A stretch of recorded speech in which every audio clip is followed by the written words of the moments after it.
Education in America is so much easier compared to the UK. Here's why. Back in 2022, I went to university in America, and I've been to university in the UK as well, so I feel like I can talk about this. The first thing I noticed about education in America is that our grades are given to us by our teachers. In England, if you do an exam, it gets sent off to an independent person who marks it and then will send it back. In America, if your teacher likes you, if your teacher doesn't like you, that will affect your grade. In America, if you suck up to the teacher all the time, your grade will go up. As much as people don't want to admit this, as much as people want to say, oh no, teachers wouldn't do that, teachers wouldn't be prejudiced, teachers don't have unconscious biases. The actual work that I got in America, I almost wanted to complain about how ridiculous it was. Keep in mind, this is at university level. One of my essays for class was write about a book and how it made you feel. There was no kind of rubric, there was no we're looking for this, there was none of that. It was just write about a book and how it made you feel.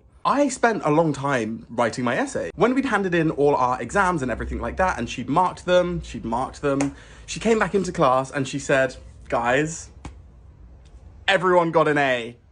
No, that's not how this works. You can't just give a ridiculous essay title, which, to be honest, is not really an essay title, and then just tell everyone that they got an A. I've noticed in America, like, you get a thing called, like, extra credit. So, for example, like, if the teacher sets you a task and, like, they want you to make, like, a poster and, like, you put loads of nice pictures all over it, then that counts as extra credit. If you're turning up and if you're, like, even in a good mood and if you're, like, just really happy and participating and things like that, that counts as well, okay? So it's kind of like, in America, you can get into university based on personality, whereas in England, you get into university based on grades. If you're an American student and you come over to Europe to study, you will struggle because we're not as trigger happy with our grades. Another crack that I saw was we had to read aloud a lot.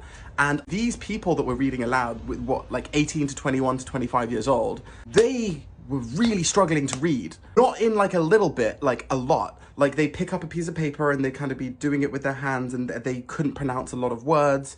We're in a university here, we're in a college and you can't read. That's not to judge these people because these people that can't read, it's because they were obviously born in an area of America where the schools aren't that good.